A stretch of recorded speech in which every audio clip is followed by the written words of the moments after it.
The International Court of Justice broke 2 laws of war when it announced its intention to issue arrest warrants against Prime Minister Netanyahu and Defense Minister Yoav Gallant. And the International Court of Justice, not to be outdone, is now breathing down its back, trying to win the award for the Kangaroo Court of the Year award. I'll have information about that and the Israeli left's attempt to bring down the government because it thinks that the right wing in Israel is the bigger enemy to the state than Hamas is. Coming up on In-Focus.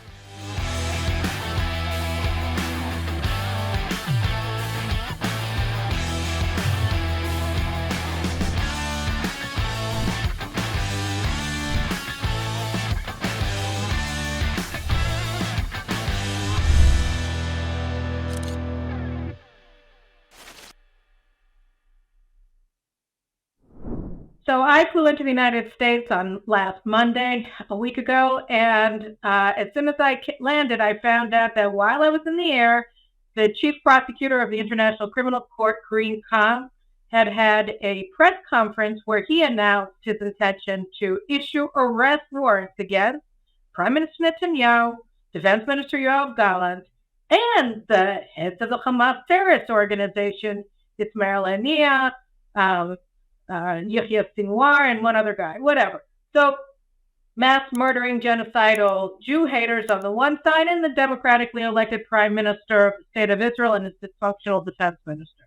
They're all in the same boat. They're all in the same basket, war criminals all. And because they're all war criminals, Karim Khan wanted us to know that he wasn't biased at all. So there are a couple of problems with this. First of all, of course, as even the United States government pointed out, the moral equivalence that he drew between the democratically elected Prime Minister of Israel and his defense minister on the one hand, and Hamas leaders on the other hand, that are engaged still today in a war for genocide to annihilate the entire Jewish people at home and abroad, is a moral atrocity. Not to mention the fact that the State of Israel is a liberal democracy and Hamas is a genocidal terrorist organization. So that moral equivalency is totally absurd, but there's that other problem, which is that while Hamas has broken every law of war and continues to break every law of war ever thought of, ever conceived by humanity on a daily basis, on an hourly basis,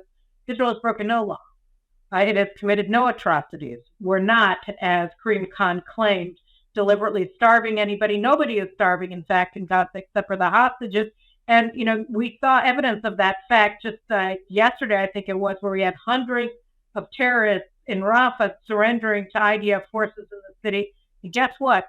All of them were well fed. In fact, I think out of the corner of my eye, I spotted one of them chomping down a Snickers bar that he got from an MRE airlifted in by the U.S. So, whatever. None of them are skinny. None of them are deprived of anything because, thanks to the United States, Israel has been forced to let hundreds and hundreds of trucks into Gaza every day carrying humanitarian aid that is resupplied to Hamas, that they give out first to their terrorists, then to their loyalists, and then they sell on the open market for pennies to the rest of the population of Gaza because Gaza is simply inundated with food and water and medicine and anything else they might want, and probably weapons as well, because who can really inspect hundreds of trucks a day, but whatever. So, that's the situation we're in. There's no starvation. And of course, there's no deliberate killing of civilians. To the contrary, I'm sick and tired of having to say it, but the ratio of dead terrorists to dead civilians in Gaza since Israel began its ground operation is lower than any ratio of fighters to civilians in human history, in recorded history, okay? Or at least it's modern warfare. And maybe it was lower when you were using bows and arrows or rocks or something like that. But in today's world, nobody has come close to Israel in terms of minimizing civilian deaths. And yet, here we are, right? That's the ICC. And so it's not just that they got the facts wrong, not that they cared, or that they have this morally atrocious moral equivalence between Israel and Hamas. It's that in doing these things, Karim Khan and his associates, they committed 2 war crimes. The first war crime they committed was they provided material assistance to genocide. Why do I say that? Again, Hamas in its covenant calls for the annihilation, says that it is its goal to wipe out every single Jew. in the world, not just in Israel, and to annihilate the Jewish state. On October 7th, as everybody with eyes in his head saw, Hamas carried out a day of genocide. Every single act that it carried out then, whether it was raping, whether it was kidnapping, torturing, mutilation, burning alive, and of course murdering throughout the Gaza border communities and at the Nova Festival on October 7th were acts of genocide. They were all fit under the definition of genocide in the Genocide Convention. And since then, simply by A, holding the hostages in Gaza, B, carrying out indiscriminate bombing of Israeli civilian centers. Just on Sunday, Hamas bombed all of central Israel from Rafah, from the areas that Israel still has to seize control over in that city. All of those missiles, every single one that it sent off, was a separate and discrete war crime. And of course, carrying out the war from behind the cover of civilians they use as human shields is another war crime. And all of these things are in furtherance of Hamas' goals of genocide. So when Karim Khan and his associates announced that the ICC intends to issue arrest warrants against Netanyahu and Dallas, what they were doing was advancing Hamas' goals, because obviously next online is the military, our soldiers, et cetera, and even just by saying that they want to arrest our prime minister and defense minister, what they're saying is that Israel has no right to self-defense. They've criminalized Israel, they've criminalized our military, they've criminalized our military operation, denying us the right to self-defense while we are waging a war for national survival against an enemy that is covenantally bound to our physical annihilation as Jews and as the state of Israel. So by saying we're not allowed to defend ourselves against this, Karim Khan and his associates are providing material assistance to genocide, which is a war crime. So that's war crime number one. War crime number two is the defamation. Israel and the Jewish people are the object of a concerted campaign of defamation, a blood libel. And the purpose of these blood libels is to legitimize the perpetration of violence, including murder and rape, etc., of Jews because they are Jews. And the people who perpetrate these acts cite claims by Hamas, now propagated by the International Criminal Court, that Israel is carrying out the deliberate murder of Palestinians, that we're starving them to death. So by propagating Hamas's blood libels in his charge sheet against Israel's leaders, Karim Khan was again an accessory to the war crime of propagation of discriminatory and bigoted anti-Semitic materials in the world. And this, again, is a war crime under the rules of war, which he's supposed to understand because he's the chief prosecutor of the ICC. So these are two war crimes, and that's not the only thing that he did. I want to read to you a press statement that Karim Khan tweeted that he put out under the name of the ICC on May 3rd. And before I read it to you, I have to note that at the end of April, U.S. Senator from Arkansas, Tom Cotton, presented a bill that he had presented to the Senate in the previous session, and it hadn't gone anywhere, to place sanctions on ICC personnel. Those sanctions are including travel bans of ICC personnel and their immediate family members to the United States, and the freezing of the assets of these people who are engaged either in criminal investigations of the United States and its military personnel and its officials, and or U.S. allies, including Israel. The language of Cotton's bill that was later adopted by Representative Chip Roy of Texas and Elise Stefanik of New York and Brian Mast of Florida, and I think 20 co-sponsors from the House. There's a number of co-sponsors in the Senate as well for Cotton's bill, were taken directly from President Trump's executive order sanctioning the ICC and its personnel from 2018. Trump issued that executive order, which Biden abrogated in 2021 because the ICC was advancing investigations against U.S. servicemen who had operated from Afghanistan during the war there. So to block those investigations from going forward, then President Trump issued this executive order sanctioning the ICC officials if, in fact, they took any steps against U.S. personnel. And the reason that Trump did that, and the reason why the lawmakers are advancing it now through the Congress is because the ICC has no jurisdiction over the United States or over Israel for that matter, because neither the United States nor Israel are signatories to what's called the Rome Treaty, which is the treaty from 2000 that set up the ICC.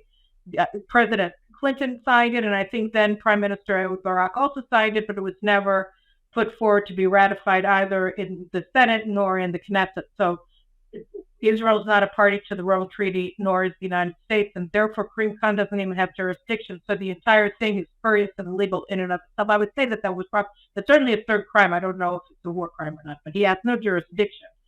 So Cotton put forth this bill, which now is being rushed through the House. I think after Memorial Day, I was just in Washington for several days this week, meeting with lawmakers on both sides of the building, in the Senate and in the House. And the House is planning, also Speaker Johnson said so on Thursday night, to push it through immediately after they return from Memorial Day recess in the first week of June. So that's going through. And this is what Karim Khan said on May 3rd in response to Cotton's thing. I just want to read it to you. He said, the Office of the Prosecutor is aware that there is significant public interest in its investigations, and it welcomes comments, communications of concern, and engagement in activities from state and elected officials, non-governmental organizations, scholars, and activists. The office seeks to engage constructively with all stakeholders whenever such dialogue is consistent with its mandate under the Rome Statute to act independently and impartially. Then he says this.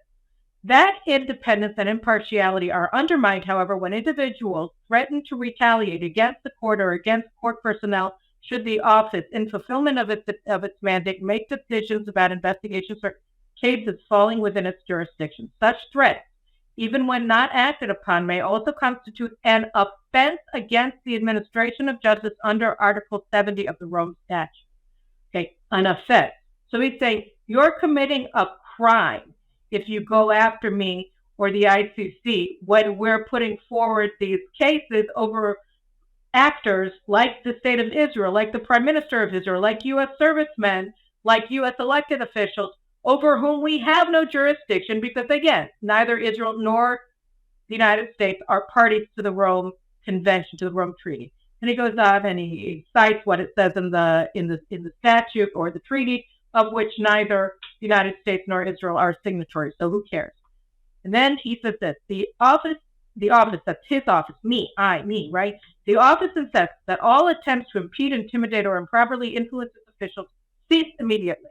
So what he did here was he threatened Senator Cotton and other U.S. lawmakers who are advancing legislation in accordance with their oath of office to protect U.S. personnel and allies of the United States from spurious illegal prosecutions by the ICC that have no jurisdiction over either country. So he says, if you do this, if you prevent us, if you take any action to block us from executing the war crimes that we have embarked upon, right, that we are now committing, then we are threatening you. We're trying, and that is a crime. That's also a felony. Under U.S. law, that's extortionary threat. That's a felony, okay? And an enterprising U.S. attorney in whatever district can just, impanel a grand jury to start going after Khan and his associates. Because what that statement manifested was an open threat against U.S. elected officials.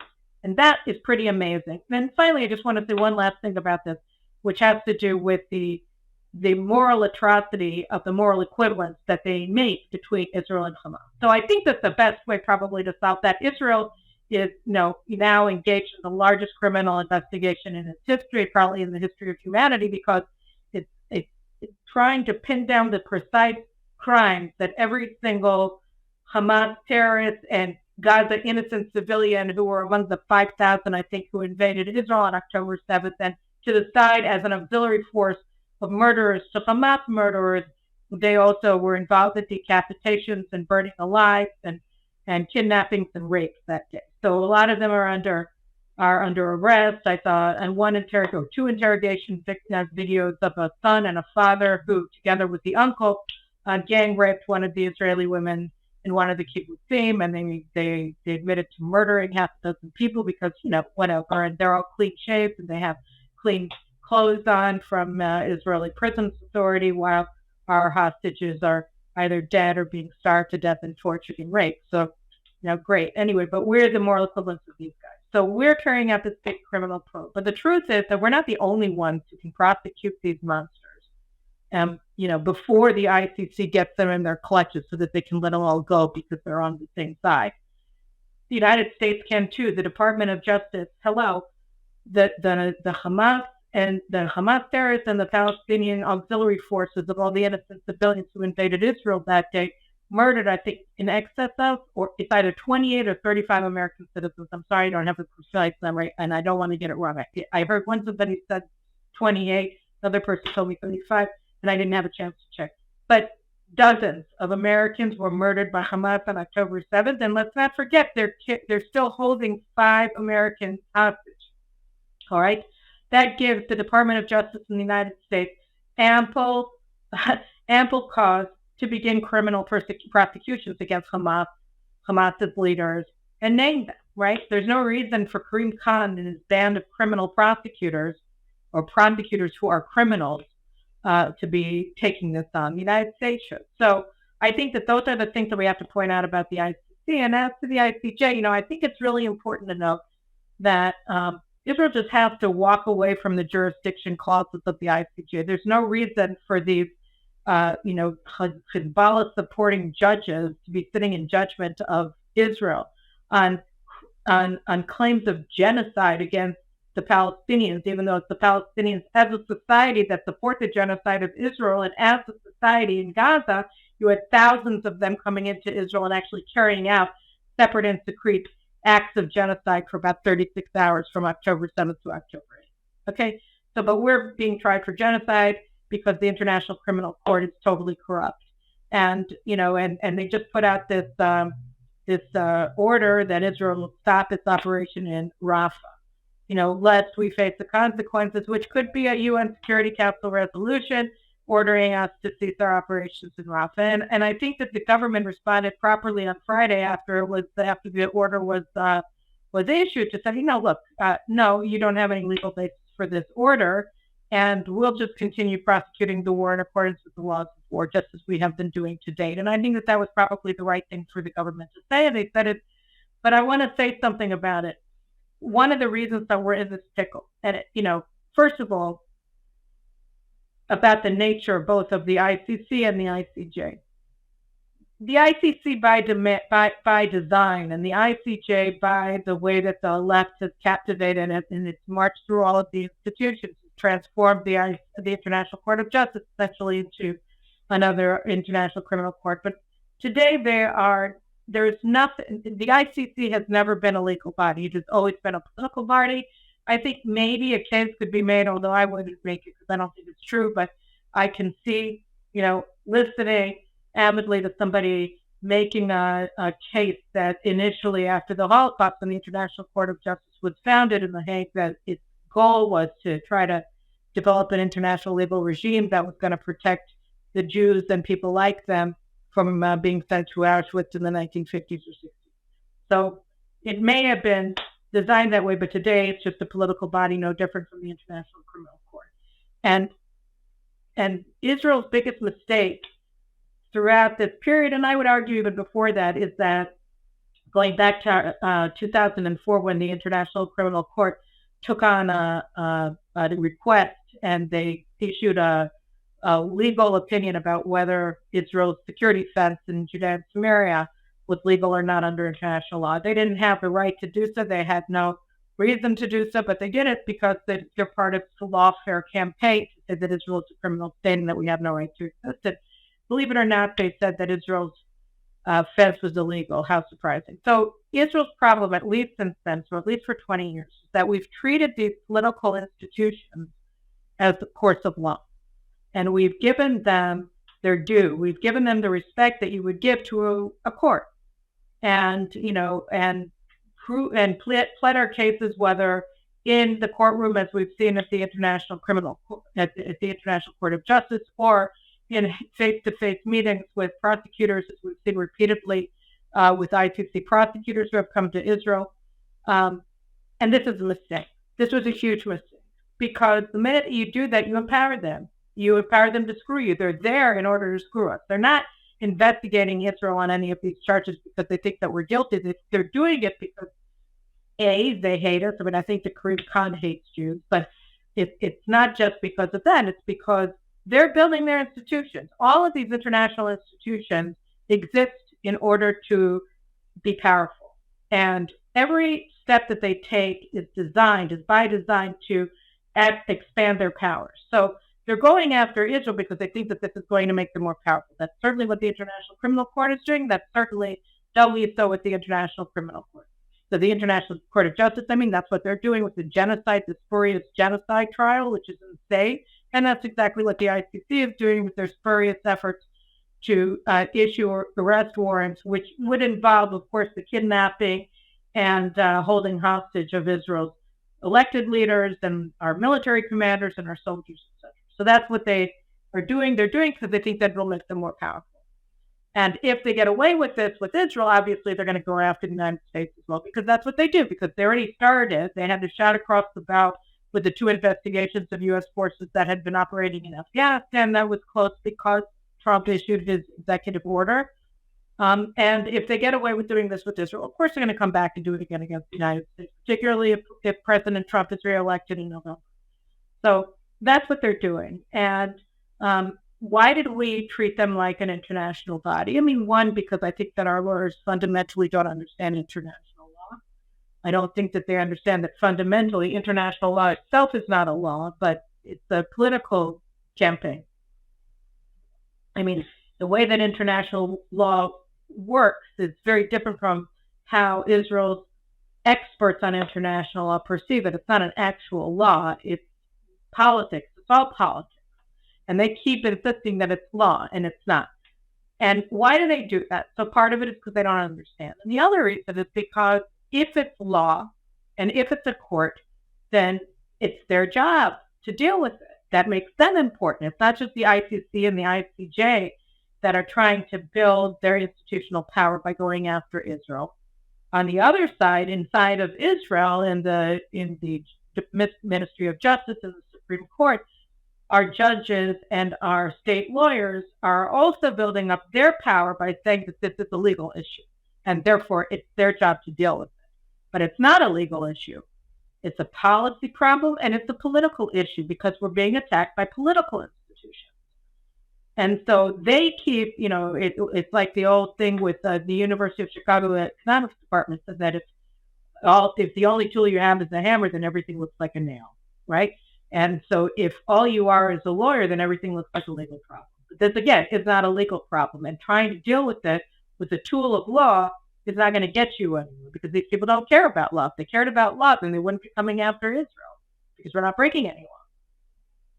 So this is a problem. Now, the idea of our legal system, of our state lawyers, of our Supreme Court seeking to expand their power is nothing new, right? This is what we've been seeing for decades, but in a very frightening and violent way since the November 22 elections brought Netanyahu back to power and gave him a stable 64-seat majority in the Knesset to enact the platform of legal reform that both his Likud party, both Netanyahu's Likud party, and all of the parties that are coalition members in his government ran on. Everybody ran on legal reform, whether it's Shas, whether it's the Religious Zionism Party, whether it's the Jewish Power Party, or Likud, Agudat Yisrael, all of them ran on a platform of judicial reform, because basically Israel seems to be an operating democracy, because all of the power of the parliament, of the Knesset, and of the executive had been arrogated to either the legal advisors who operate under the Attorney General or the Supreme Court. And, every decision that any government minister wants to make needs the approval of a legal advisor. Why? Because they said so. And if you don't go along, well, then you're breaking the law. Why? What law? The law that the legal advisor gets to tell you what to do. So they were trying to scale that back with very limited reform, and led by the justices of the Supreme Court and the state prosecution. The left just set the country on fire.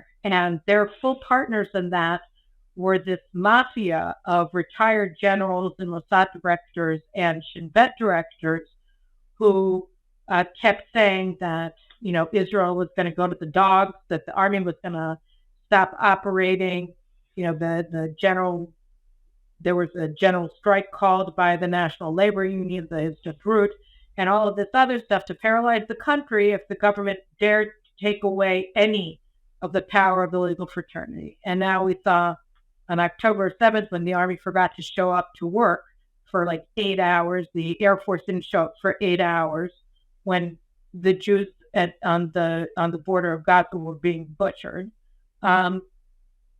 And of course, the legal system, which was supposed to be Israel's, iron dome, our legal iron dome, has completely collapsed because they were supposed to be protecting us because the juristocracy is always right. And here you see that the ICC wants to put our leaders and our soldiers in jail, and the ICJ wants to say that we're guilty of genocide. And where's our legal iron dome? Well, it was all a lie. It's all just because they want to have all the power.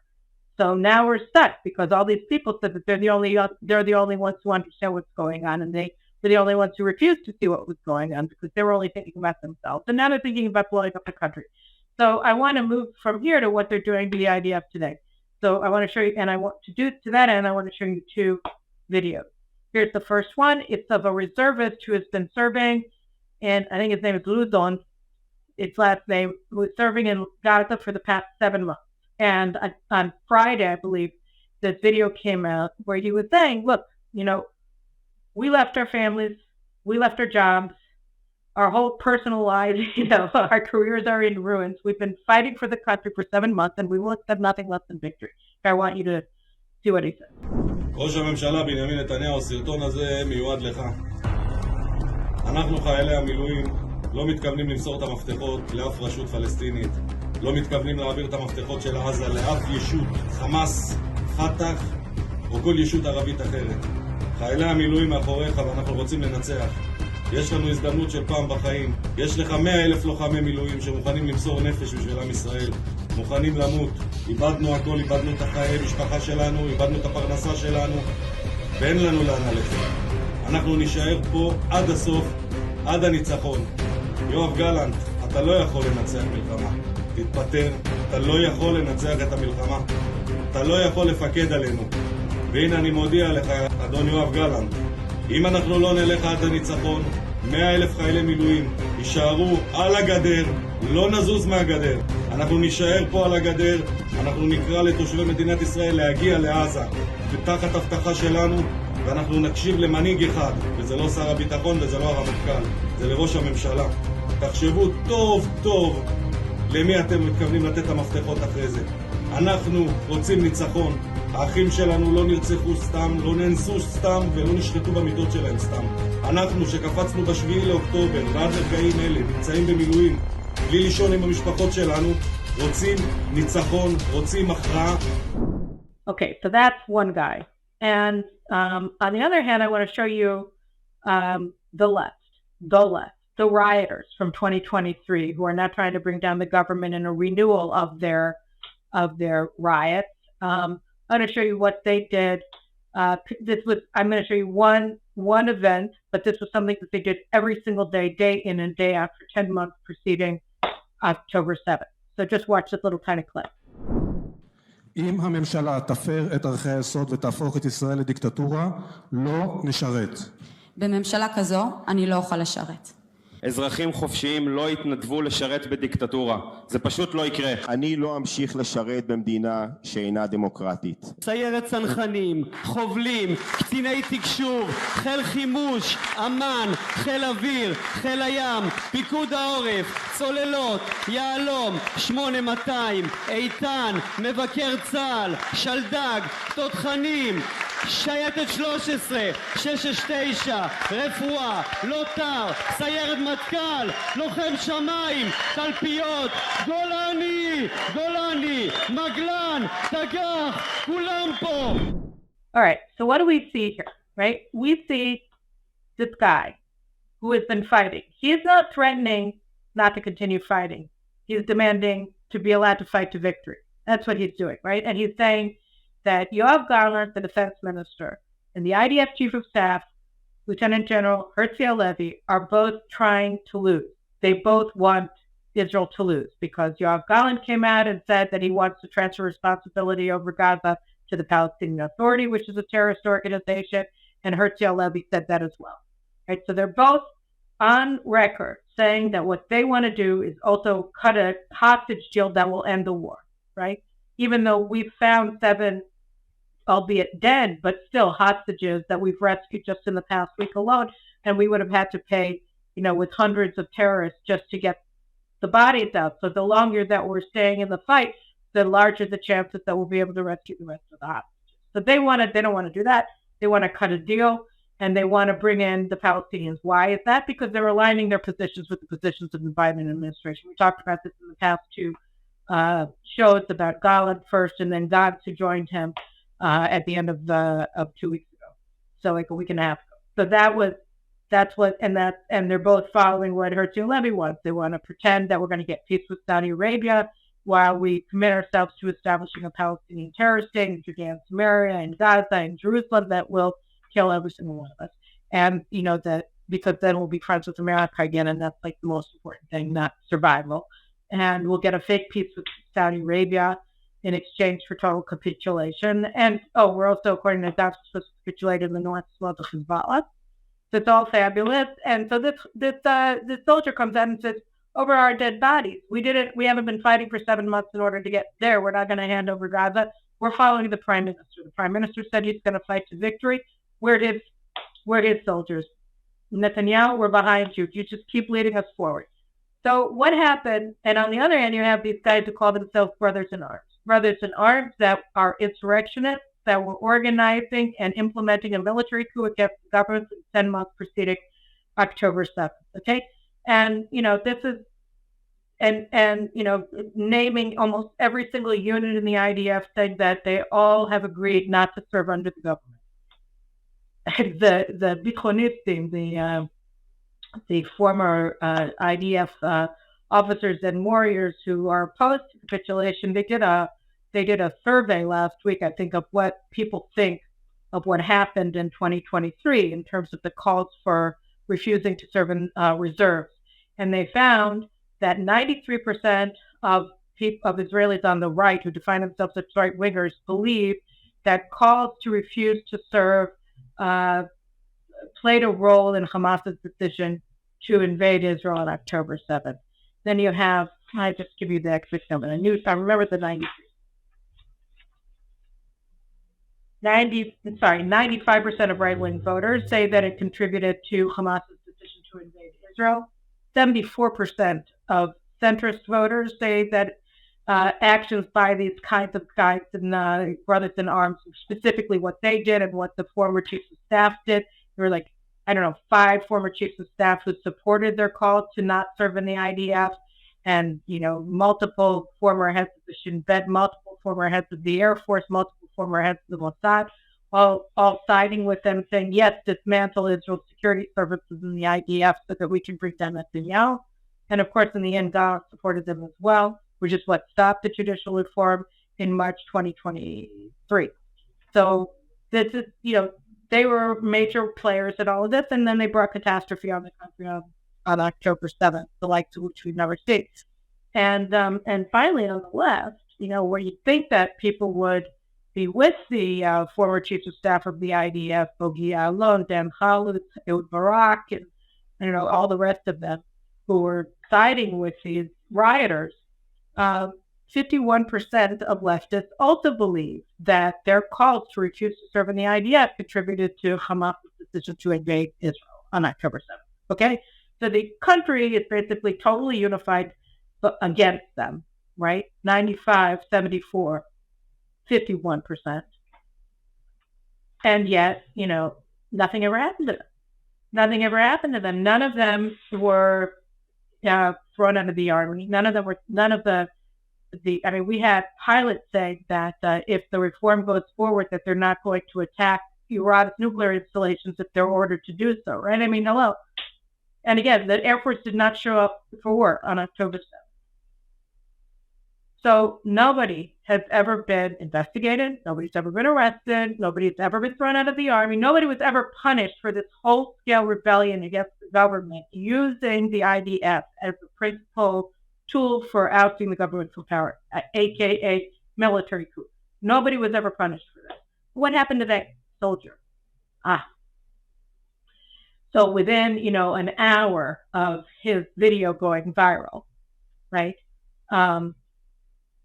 The entire Army general staff had come out and said it was a mutiny, it was a rebellion, it was dangerous, it threatened the unity of the force, it couldn't be abided by. They ordered military police to open up a special criminal probe. Who was this? Because he was wearing that face mask. Who is it?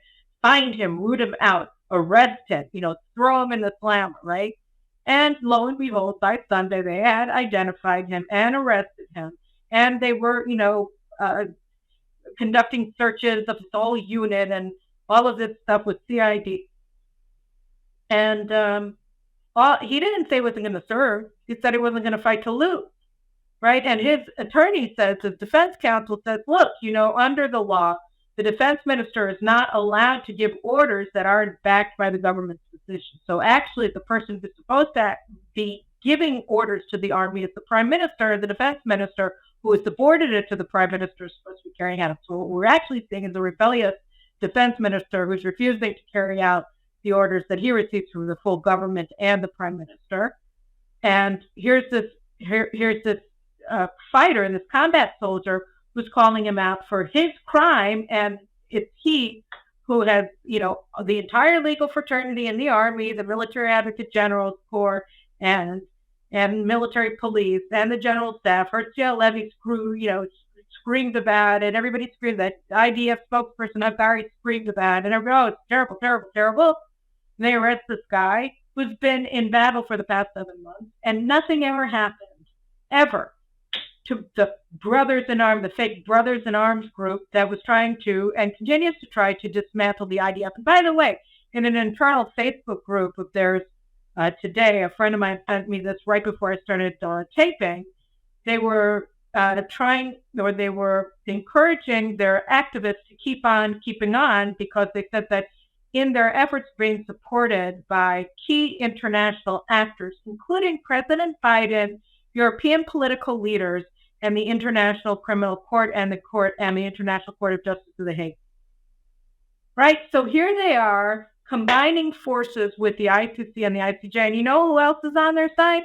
Hassan Nasrallah. I just have to show you this little clip of Hezbollah General Secretary Hassan Nasrallah, after he's done morning rites or whatever from Iran. Just look at this clip. See what he says about the international, I think it's the criminal court, the arrest warrants. Watch this. المحاكم الدولية على ما بدي فوت على التفصيل تبع المدعي العام محكمة الجنائية والمساواة بين الجلاد والضحية.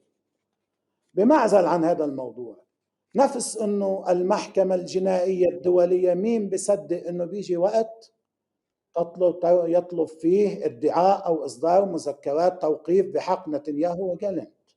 مين كان بيصدق انه بيجي هيك يوم؟ بمعزل عن الظلم الذي لحق بقادة حماس. طيب هاي من نتائج طوفان الأقصى، الثبات والصبر والصمود والفضيحة الكبرى في العالم والجهود كلها، يعني الإعلامية والشعبية والمظاهرات وطلاب الجامعات و إسرائيل اليوم أمام المحكمة الجنائية الدولية وفضحهم. على كل حال، واحد من نتائج طوفان الأقصى اللي حكى عنها سماحة الإمام الخامنئي، واحدة من نتائج افتضاح الغرب، افتضاح الحضارة الغربية، افتضاح المعسكر الغربي.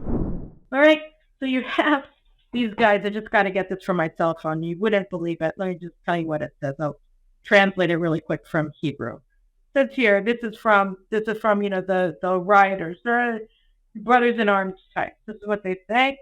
The international forces that are extremely powerful are helping our struggle to oust Netanyahu from power. These include the President of the United States, prime ministers in Western and Eastern, Western in the West and in the Middle East, and the court at The Hague. Okay, they're being assisted in their efforts to oust Netanyahu by the ICJ and the ICC. Isn't that wonderful? And Biden, of course, and Biden. So there's no accounting, there's no accountability, there's no price to pay for seeking to oust the government. And you want to know something? I'm going to add you on this. I'm optimistic. You know why I'm optimistic? I'm going to tell you why. Because neither the American people nor the people of Israel are buying this crap. Right? That's why. I already gave you the data on the poll regarding refusal to serve. Let me give you a couple of data points on how the Americans and how the Israelis feel about Netanyahu. Right? Because he is like the focus of everything. Because they know that he is the head of the majority of Israelis who refuse to capitulate. And if he goes, there's nobody strong enough to replace him. No possible successor to Netanyahu will be able to square off against Biden, the ICC, and everybody else if they make my day. Only Netanyahu is capable of doing that. So listen to what the American people think of him. For the past, I think, 5 or 6 months, the Harvard-Harris Polling Institute has been doing tracking polls of American positions vis-a-vis the war between Israel and Hamas. And one of the things that I've remarked on in past shows is that American support is not waning. It's not really changing. It goes up a few points, it goes down a few points from month to month, but it's always stable at around 80%, 78%, 84%, 82%, but it's always around 80. And Hamas always has 20% of Americans supporting it. Okay, which is bad, but again, it's not anywhere close.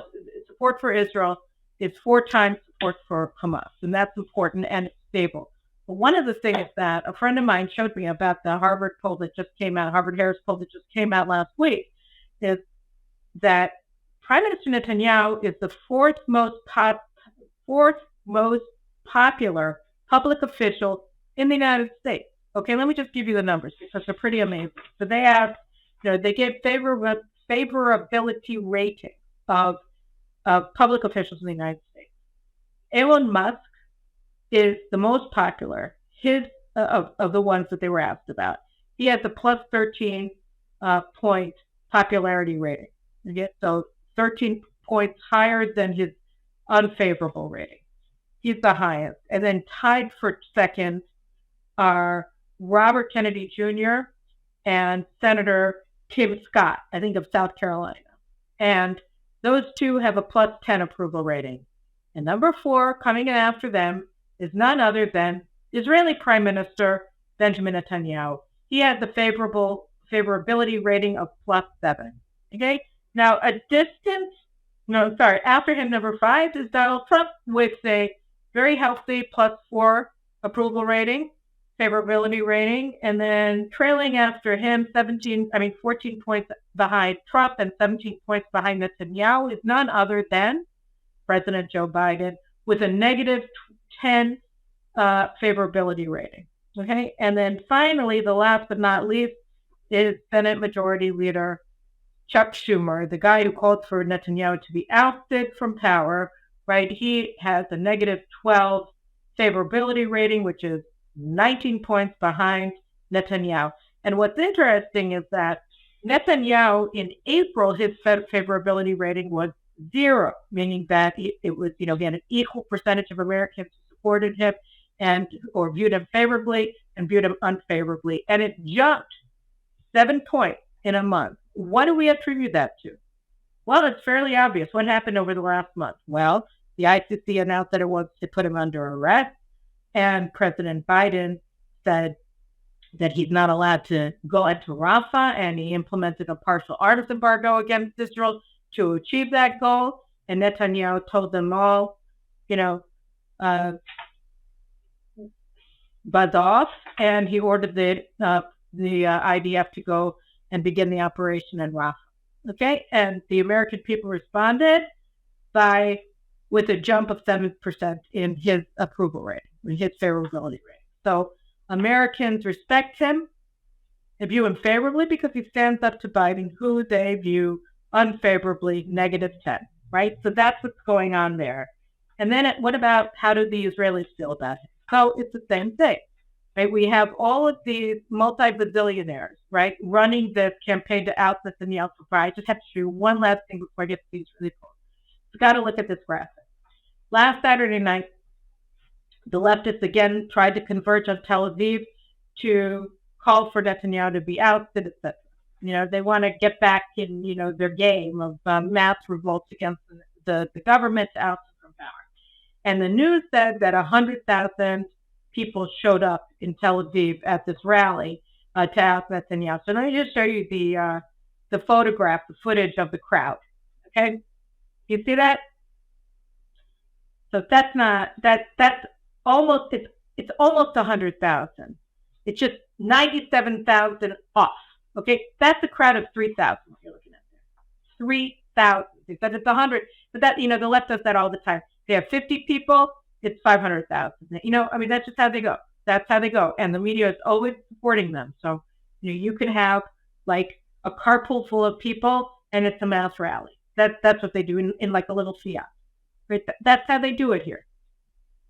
So 3,000. I have my favorite Israeli blogger or Twitter guy. His name is Belu, and he put this out, and with the estimation, the analysis of the aerial photograph, and he showed 3,000 people, not 100,000. Okay, so just bearing that in mind, let's look at the Israeli data.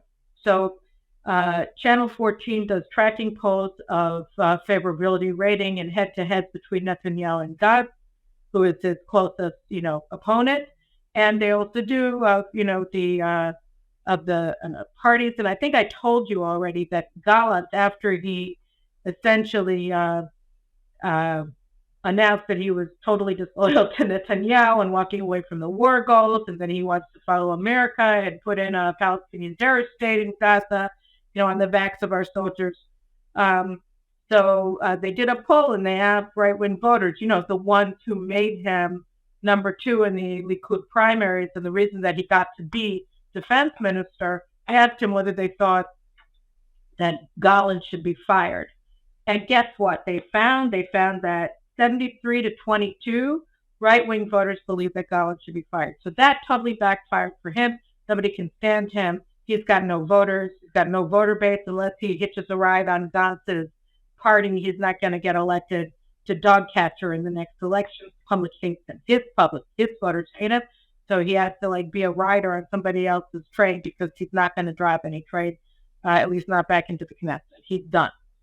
And then what about Netanyahu? So Netanyahu has been leading Gantz in head-to-head polls by 10 to 15% for many months. And then it sort of went down, and now it's back up. He's leading him by 9 points, 43 to 34. So anybody who thinks that there's an alternative to Netanyahu, it's just lying to himself.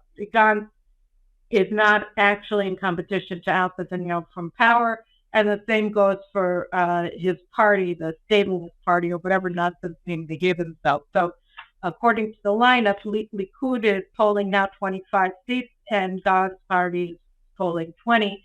The right-wing bloc, that now is 64, is polling 58, and the left wing is polling 52 seats, 10 for the Arabs. But the thing is that, Jacob Bardugo, Channel 14's political commentator, noted when he was going over the data, said, look, the thing is that you have Avigdor Lieberman's party, which is 10 seats in the polls. I think they're now at 7, I'm not sure. Lieberman announced that he wasn't going to join a left-wing government with the Arabs, which is the only left-wing government that can be formed. So he is not really part of that bloc anymore, which means that only 42 of the seats are in the left. And you can add, although I don't know if he'd join a Netanyahu government or do what he did in the past and just make us go to new elections and new elections and new elections, but he's not in the left. So you could put him in the right and say that the right is polling 68, or you could just not and say the left, it's really 58 to 42.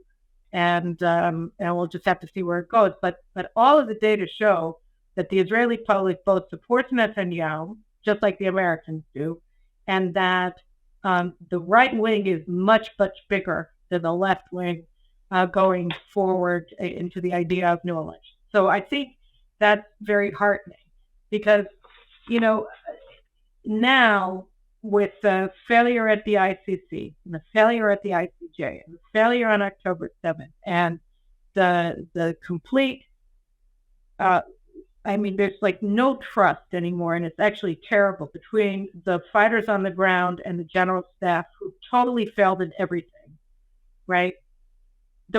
It's like pus coming out of an open wound when they start going after this guy, this reservist who says that he wants to fight to victory, right? And the general staff rot. It's at their lowest point in public estimation in Israeli history. Right? People don't trust them, right? And the same thing with the legal fraternity. If they, my friend Gadi Tao said it in a podcast that he did with Mike Durant that I watched the other day. He said, look, Gallant, he thought that when he took on Netanyahu now and called for us to capitulate to the Americans, and through them, of course, Hamas, because America shares Hamas' goals, just as Qassam Nasrallah does, just as the Israeli left does. So when he joined the gang of our enemies and our adversaries, right, he thought that it was going to work for him, just like it worked for him last year when he threatened a military coup effectively and forced Netanyahu to bow on the judicial reform. And it didn't work for him because everything has changed in Israeli society. And the people who are the last to understand that are the people on the left who, whether in America or in Israel, live in their little tiny bubbles where all they hear are themselves and their friends, their fancy friends in the media, and they don't listen to the people. And now everything has just, everything is exploding on them. And they're not going to be able to continue on this way because the public really won't accept anything other than victory. And we do have the American people supporting us from behind. So I think Netanyahu is a very powerful, very popular, despite everything, political leader. He's very stable. No, I don't know. I think that there are defectors in the Likud that would like to leave and oust him from power. But I don't think they're really going to dare, even though they may really resent Netanyahu, because they have no future. They'll end up Gallant if they do that, and he has no future. And Benny Gantz's future isn't that great if they look at the data, because the data are absolutely clear. The public doesn't want Gantz. They don't want the left. If they go with the left, they're done too. So I'm apprehensive. I don't know what's going to happen, but I believe that at the end of the day, the people will out, both in the United States and in Israel. And by the way, just one last thing on America, and I know I have to end it. Daniel Greenfield, my friend at the David Horowitz Freedom Center, who writes for Front Page Magazine, he wrote this article. There's still, unfortunately, no credible polling data of American Jews, but he just quoted all of these statements by Democratic Jewish leaders that all very clearly showed that these people are in panic mode because suddenly they realize that, siding with Hamas on college campuses and on the ground, in the war with Israel is not a safe bet if you want to try to keep the Jews in their corner.